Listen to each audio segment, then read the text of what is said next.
Hi, good evening. My name is Erin with High Desert Family Doodles, and I am here with a little backyard chat to just explain to you why we do temperament testing.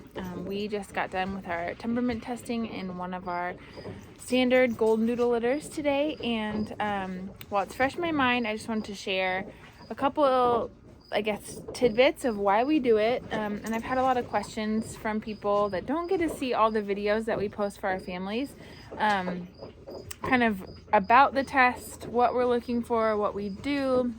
And so I'm going to share a video of one of our female dogs that we are planning to keep in this litter, and just explain what we do through the video. I will talk over the video when I share it, but just a couple quick things. We do temperament testing to really give a good idea of who the dog is going to become. We put our puppies in a setting right after 6 weeks. We do it between 6 and 7 in our program, just because we do selection day at 7 weeks, go home at 8. We want people to know what puppy they're taking home, but we need to wait until we really know these dogs and really wait until their temperament and personality shows up through the test before we can perform it. So all that to say, we put our puppies into a environment that has ideally a new person. It's not always, but somebody that hasn't raised their puppies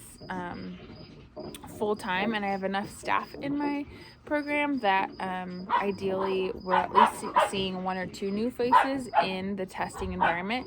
It's a new space that the puppies haven't been in, as well as new stuff. So things they haven't seen, different smells, different challenges. We use things that they haven't seen, like a fake stuffed dog that they don't know the difference. And all that to say, we're trying to figure out who these puppies are. If you were to take the puppy, put them in their new home, in a new environment with new smells, new people, what are they going to be like? And it's a great test. Mostly I tell our puppy parents that it's a great example of taking the puppy home, kind of how you might see them act when all you've seen is them, interact, act, play with us in our trusted environment with familiar faces. That we believe is how the puppy will migrate once they are comfortable in their new space, when they trust their new person that they stay home with. But until then, they might be this puppy that sees all new things. It's a huge adjustment for a puppy. And so that's why I love the temperament test, because I think it can shine a light on what could be a really harsh reality of like, wow, this isn't the puppy I thought it was, but who the puppy can then become in the familiar things that we've seen the dog, be, act, do.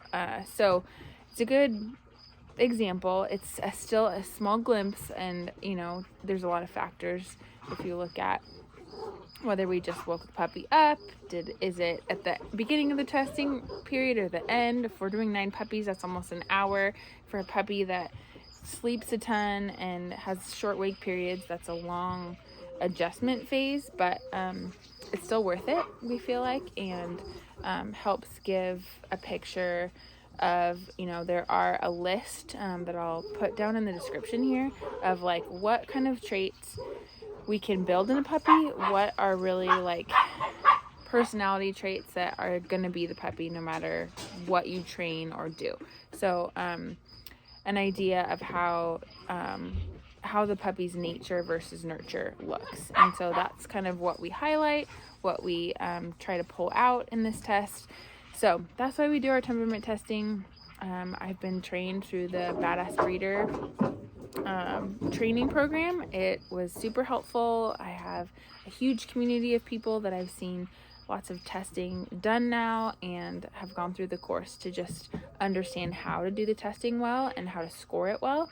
And so that's where my background comes from. And then now we've just done multiple litters where we feel like we have a good idea and have seen how accurate this test is portrayed, a year into the life of our puppies as they've gone home. So that is our temperament testing. We are gonna I'm gonna share again kind of through this testing process what that looks like, and I'll just voice over kind of what I'm looking for and why we do each part of the test as we share it. So hopefully that's helpful. Drop any questions below, and if you enjoy our content and our puppy noises, make sure you follow along and hit your notification or subscribe to our channel so that you can see more of what we have coming at High Desert Family Doodles. Thanks so much. Pink collar girl Alara. Okay, so as soon as Puppy gets into our play area, our testing area, we are looking for a few things. I'm judging motivation, I'm judging confidence, obviously, like where her tail is going to be really telling to that. What's her prey drive when we go to play with things and have things around the room? What is her here I'm looking for assertiveness, like does she come up to me as a human? What's her human focus? But does she come up to me? Does she jump right in my lap? Is she a little more cautious? In this instance, Alara was just pretty polite about it. She wanted to see me. You could tell her tail was high, and wasn't scared of me in any way, but she wasn't jumping straight into my lap.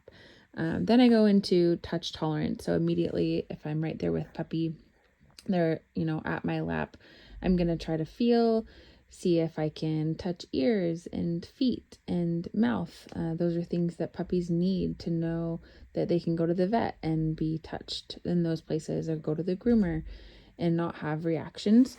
So that's why we handle them every day. Then I'm just going to let Puppy walk around if needed. She wasn't super confident in like bumping around as soon as she came into this testing area. So I'm just going to let her sniff things out, let her look and see what's around, and then I'll try to play. I'm judging her motivation and her prey drive and her, confidence. Still, all those things are just going into the whole overall picture during this test. Still only like a 4-minute test. And so what can I see in those, initial reactions? How does she warm up once she recognizes I'm there? Does Puppy recognize there's another dog in the area? She doesn't see it yet. But, what do they want to play with? How much can I get them to play? Or are they just frozen in the testing zone? Here I'm testing her ability to recover from a really loud, big sound. So I startle them with a sound objective and then a sight. You'll see me use an umbrella in a second. What we're looking for is that the puppy will recover quickly. It's okay that they startle. Like you're always going to jump if you get something like running at you with a big noise, right? But how quickly did they recover? Is she cowering? Is she so afraid that she had to like move to the other side of the room?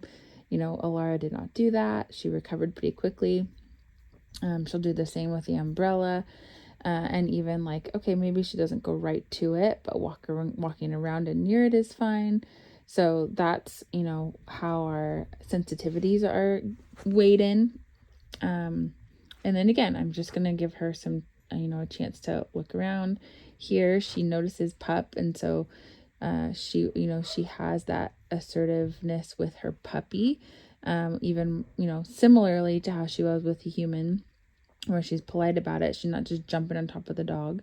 But those are, all things that different dogs will react very differently, even though they've all had the same training.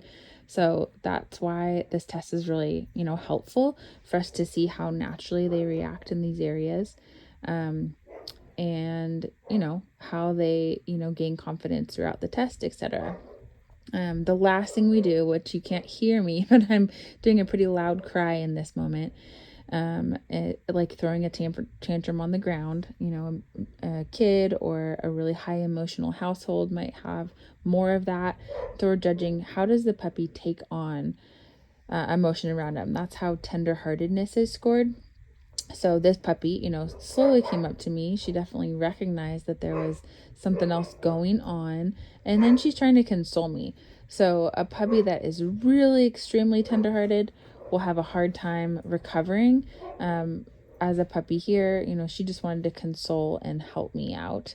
And then a not tenderhearted puppy at all will, want to play or just walk around the room, continuing to do their thing. And that is with all of the puppies we test are different. And so that's why this is just a really good, helpful glimpse of how your puppy might be and some of the things that are standard traits that don't change, and then traits that are malleable and moldable as we train and grow and socialize. Hopefully that's a good glimpse of why we do temperament testing. It is a small piece of who they are in the big scheme. There are some factors like, did they just wake up from a nap, or have they been outside too long? Were they hungry? But we do believe it's a really valuable asset to our selection process, to our family understanding their puppies, for us to understand what family would be best for our puppies, and then speak for our puppies in that placement. So hopefully this was helpful. We usually incorporate a litter play video. Here is where I would go back and show people what their puppies look like back in their litter, back with their comfortable sights and people and environment. So you can see that there is a difference oftentimes that would then look like once your puppy gets home and is used to you, this is what they would act like again. So Temperament Testing 101 with High Desert Family Doodles. Thanks for joining us, and let me know if you have any questions.